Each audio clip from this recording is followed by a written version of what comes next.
అందరికీ నమస్కారం। ఈ రోజు మన ఛానల్లో ఈ 2024వ సంవత్సరంలో రేపటి నుండి ప్రారంభమయ్యే దేవీ నవరాత్రుల్లో అమ్మవారి మొదటి రోజు అవతారం, అలంకరణ, అలాగే కలశ స్థాపన సమయం, నైవేద్యం ఏమిటో, ఈ రోజు ప్రాముఖ్యత, మంత్రం, రంగు, ఎలాంటి పుష్పాలు సమర్పించాలో ఈ రోజు మనం ఈ వీడియో ద్వారా తెలుసుకుందాం। ఎక్కడా స్కిప్ చేయకుండా పూర్తి వీడియో చూస్తారని ఆశిస్తున్నాను।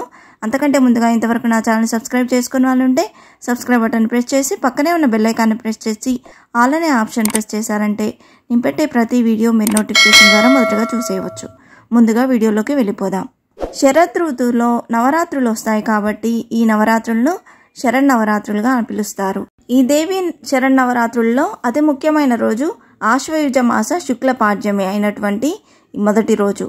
ఈ రోజు ఎవరైతే బ్రహ్మ ముహూర్తంలో కలశ స్థాపన చేసి అమ్మవారిని ప్రతిష్ఠించి 9 రోజులు ఒక్కొక్క అవతారంలో అలంకరణ చేసుకుంటూ ఆరాధన వంటివి ఆచరించినట్లయితే అమ్మవారి అనుగ్రహం చేత అభీష్ట సిద్ధి, ఆరోగ్య ప్రాప్తి కలుగుతుందని భక్తుల నమ్మకం। దేవి నవరాత్రుల్లో మొదటి రోజు ఆశ్వయుజ మాసం శుక్లపక్ష పాడ్యమి రోజున శక్తి స్వరూపిణి శ్రీ బాలా త్రిపుర సుందరీ దేవి అలంకారంలో అలంకరిస్తారు। త్రిపుర త్రయంలో ప్రథమ శక్తి స్వరూపిణి ఈ దేవత। ఈ రోజున నిర్మలమైన ముద్దులోలికే ముచ్చటైన బాలామణి రూపంలో పూజలందుకుంటుంది। ఆ తల్లి సాక్షాత్తు సర్వేశ్వరుడైన త్రిపురేశ్వరుని అర్ధాంగి అయిన జగన్మాతే ఈ బాలా త్రిపుర సుందరీదేవి। ఈరోజు 6 సంవత్సరాల నుండి 12 సంవత్సరాల లోపు బాలికలకు పూజలు చేసినట్లయితే అమ్మ తక్షణం అనుగ్రహిస్తుంది। ఇంతటి పవిత్రమైన ఈ రోజు మరి ఈ పూజ ఎప్పుడు చేసుకోవాలో ఇప్పుడు తెలుసుకుందాం।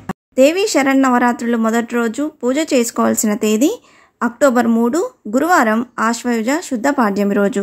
ఈరోజు పాడ్యమి తిథి అక్టోబర్ 2 బుధవారం రాత్రి 10:45 నుండి అక్టోబర్ 3 గురువారం రాత్రి 12:46 వరకు ఉందండి।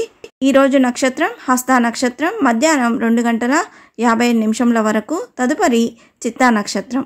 ఈరోజు కలశ స్థాపన, అఖండ దీపం పెట్టుకొని పూజ చేయుటకు శుభ సమయాలు ఉదయం 5:06 నుండి ఉదయం 9:48 లోపు చేసుకోవచ్చు।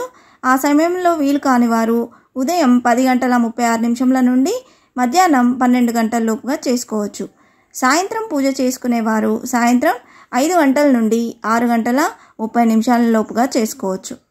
ఈరోజు అమ్మవారికి నైవేద్యంగా బెల్లం పరమాన్నం, పులిహోర, పెసరపప్పు పాయసం, కట్టె పొంగల్ని సమర్పిస్తారు।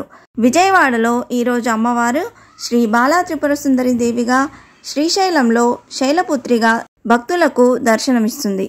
ఈరోజు అమ్మవారిని లేత గులాబీ రంగు చీరలో అలంకరిస్తారు। అలాగే ఈరోజు అమ్మవారిని తుమ్మిపూలు, ఎర్రని గులాబీ పూలతో అభిషేకిస్తారు। ఈరోజు చదవవలసిన స్తోత్రాలు శ్రీశైలం లలిత త్రిశతి స్తోత్రం, లలిత అష్టోత్తరం, లలిత సహస్రనామం। వీడియోలో డిస్ప్లేలో వస్తున్నటువంటి మూలమంత్రంతో ఈరోజు అమ్మవారిని కొలుస్తారు। ఈ మూలమంత్రాన్ని 11 సార్లు కానీ 21 సార్లు కానీ 108 సార్లు కానీ జపిస్తే ఎంతో మంచిది। ఈరోజు నిషిద్ధ ఆహారం చల్లని ఆహారం, అంటే చల్లగా ఉండే ఏ వస్తువులు ఈరోజు తీసుకోవద్దు। ఈరోజు చేయవలసిన దానం జాకెట్ ముక్కలో తాంబూలంలో పెట్టి ముత్తైదుకు కానీ పేదవారికి కానీ ఇవ్వాలి। ఈరోజు అమ్మవారిని పూజించడం వల్ల సంతానం లేని వారికి సంతానం, శత్రువుల పీడ తొలగి కార్యసిద్ధి కలిగి అన్నింటా విజయం సిద్ధిస్తుంది। ఇంతే ఫ్రెండ్స్, ఈ వీడియో మీకు నచ్చిందని ఆశిస్తున్నాను।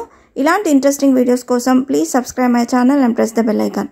అలాగే లైక్ చేయండి, షేర్ చేయండి। మీకు ఏమైనా సందేహం ఉంటే ఆ కమెంట్ బాక్స్లో పోస్ట్ చేయండి। Thanks for watching.